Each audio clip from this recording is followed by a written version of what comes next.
Olá, boas-vindas ao Literatudo, seu canal de análise literária. Hoje a gente vai fundo em uma obra que é, assim, um verdadeiro soco no estômago, um romance denso e absolutamente fundamental da nossa literatura. Caminho de Pedras, da Raquel de Queiroz. E que baita escolha! A gente está falando de um livro publicado lá em 1937, o quarto romance de uma escritora que já era um fenômeno, né? Totalmente. Mas que aqui ela decide fazer algo diferente. Se em O 15 ela retratou a seca com uma força quase documental, aqui ela vira a câmera para dentro, a psicologia de uma mulher em meio ao caos político da era Vargas. Exato. E a nossa missão aqui é justamente essa: desvendar as camadas desse romance que mistura paixão proibida, militância política clandestina e, acima de tudo, a luta de uma mulher pela própria identidade. Uma luta que, como o título já avisa, não vai ser nada fácil. Vamos mergulhar nessa fortaleza dos anos 30, um caldeirão de ideologias, para entender o dilema da Noemi. E é importante firmar bem esse cenário. Anos 30, governo Vargas. A repressão política era brutal, especialmente contra os movimentos de esquerda. Sim. Ser comunista, ou mesmo simpatizante, era arriscar a liberdade e a vida. É nesse ambiente de paranoia e, ao mesmo tempo, de idealismo que a história acontece. E no centro de tudo, temos a Noemi. Vamos começar por ela, então. Quando o livro começa, a vida da Noemi parece um retrato em preto e branco, meio desbotado. É uma boa imagem. Ela é casada com João Jacques, um militante comunista super dedicado, é mãe de um menino, o Guri, mas a gente sente um vazio, um silêncio opressor dentro daquela casa. Não é só um casamento sem amor, é quase a anulação de uma pessoa, não acha? Completamente. O casamento deles parece mais um arranjo funcional do que uma parceria. Ele, o João Jacques, é casado com a causa. A revolução vem em primeiro lugar, sempre. Sempre. A Noemi fica em segundo plano, administrando a casa, cuidando do filho, vivendo uma vida de resignação silenciosa. Ela é a esposa do camarada, sabe? Um papel de apoio, não de protagonista. E é esse o estado das coisas quando a primeira pedra do caminho dela é jogada. E essa pedra tem nome: Roberto. Um antigo amor que volta do Rio de Janeiro. Um intelectual, também ligado ao movimento, mas de um jeito muito diferente do marido dela. A chegada dele é a faísca que incendeia tudo, certo? É a faísca, mas não do jeito que a gente imagina num romance tradicional. O que a Raquel de Queiroz constrói entre a Noemi e o Roberto é, antes de tudo, uma paixão intelectual. Ele a enxerga. Ele conversa com ela sobre política, sobre livros, sobre ideias. Ele a trata como uma igual, uma camarada de fato. E para Noemi, que vivia nessa invisibilidade, isso é avassalador. É um despertar. É um despertar intelectual e político que, inevitavelmente, se torna um despertar amoroso. Isso é um ponto crucial. Não é só uma traição passional. Ao se envolver com Roberto, ela não está só rompendo com o marido. Ela está rompendo com o papel que a sociedade e até o próprio movimento político esperavam dela. Exato. Ela está dizendo: eu também penso, eu também desejo, eu também quero lutar. E é aí que os dois mundos colidem de forma brutal. Por um lado, o drama pessoal, o adultério, a culpa em relação ao filho, o medo de ser descoberta. Por outro, o cenário político, que é o grande caminho de pedras do título. Certo. O Roberto a introduz na célula comunista e o livro nos dá um acesso incrível aos bastidores desse movimento. E que bastidores, hein? O que eu acho fantástico na escrita da Raquel de Queiroz aqui é que ela não idealiza essa luta. Não tem heróis puros e perfeitos. De jeito nenhum. Pelo contrário, ela mostra um movimento rachado, cheio de conflitos internos. Exatamente. Tem a desconfiança mútua entre os intelectuais, que eles chamavam pejorativamente de gravatas, e os operários, os tamanhos. Ah, sim, essa divisão. Quem deve liderar a revolução? O pensador ou o trabalhador? Há disputas de ego, debates acalorados sobre a estratégia correta, a paranoia da infiltração policial. É um retrato muito humano e complexo. A causa é nobre, mas as pessoas que a defendem são falhas, cheias de contradições. O que me leva a pensar nos dois homens que puxam a Noemi para esses mundos. o marido, João Jacques, e o amante, Roberto. Eles estão, teoricamente, do mesmo lado da luta política, mas, cara, não poderiam ser mais diferentes. Como você vê esses dois personagens? Olha, eles são representações de duas facetas da militância. O João Jacques é o revolucionário profissional, o asceta. Ele sacrificou tudo pela causa. Conforto, família, emoções, tudo mesmo. Peraí, mas essa dedicação toda não tem um lado admirável? Ou você acha que é mais uma fuga, uma incapacidade de lidar com a vida pessoal? Essa é a grande questão que o livro deixa no ar. É heroísmo ou é uma forma de se esconder? A impressão que fica é que a política, para o João Jacques, é uma armadura contra a intimidade, contra a complexidade das relações humanas. Ele sabe ser camarada, mas não sabe ser marido. E o Roberto é o oposto. O completo oposto.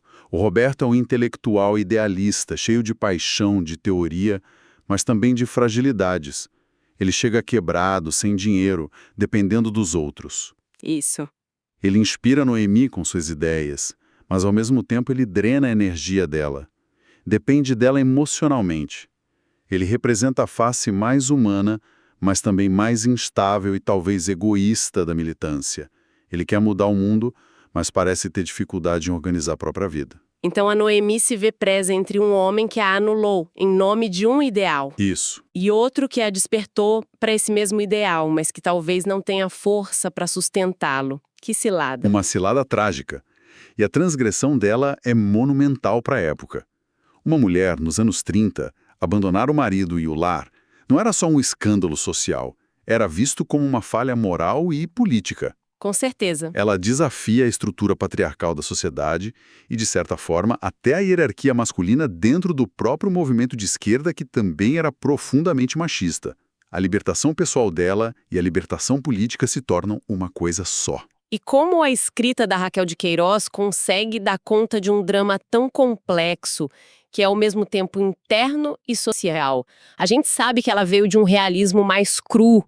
O que muda aqui? A grande virada aqui é o foco no fluxo de consciência da Noemi, a paisagem social da Fortaleza pobre, a denúncia das injustiças, tudo isso continua lá.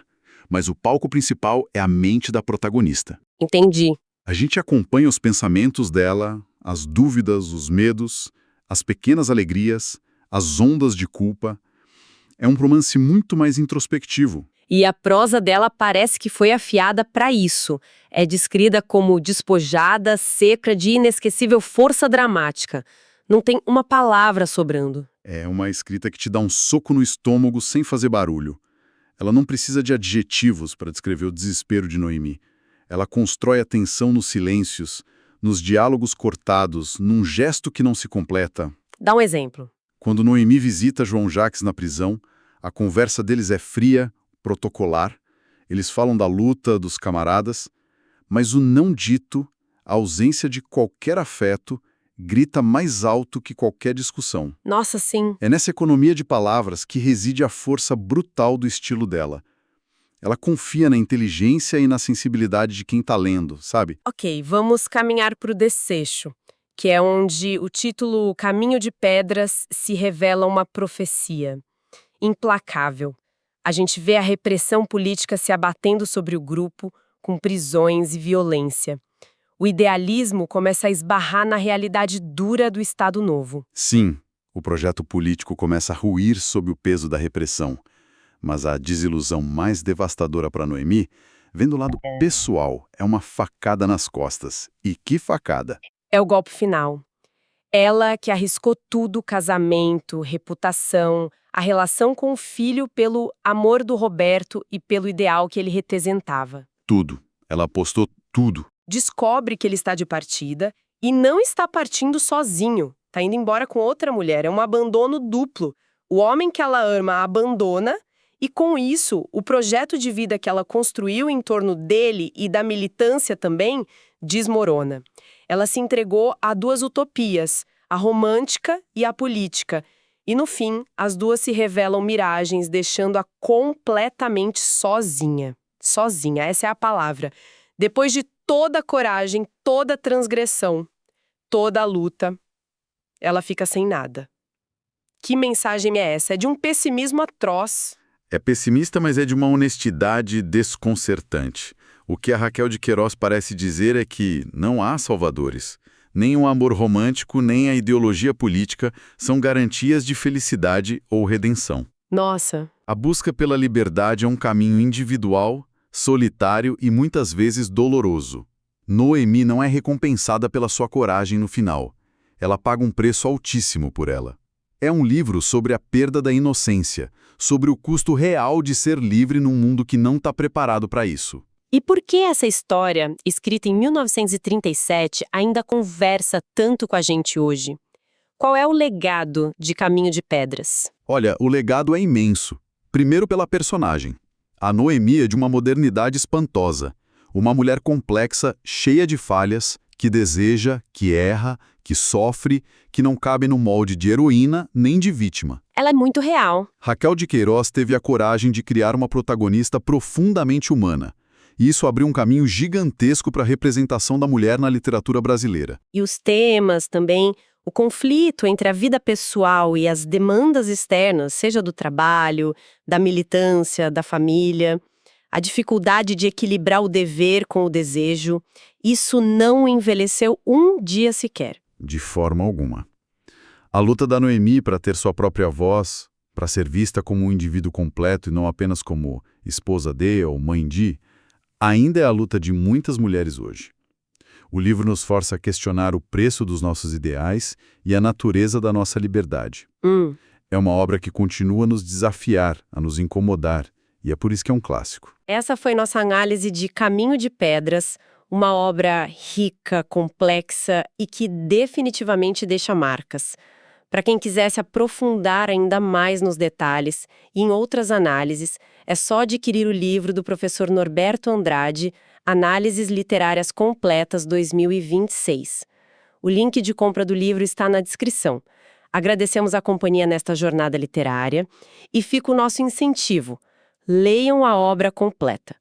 A experiência de mergulhar na escrita da Raquel de Queiroz e tirar as próprias conclusões sobre a jornada de Noemi é verdadeiramente insubstituível. E deixamos uma pergunta no ar para reflexão. Até que ponto os ideais políticos podem justificar ou se sobrepor aos sacrifícios e às complexidades da vida pessoal? E de que maneira a jornada de Noemi, em sua busca por liberdade nos anos 30, ainda ecoa nos desafios que as mulheres enfrentam hoje? Até a próxima!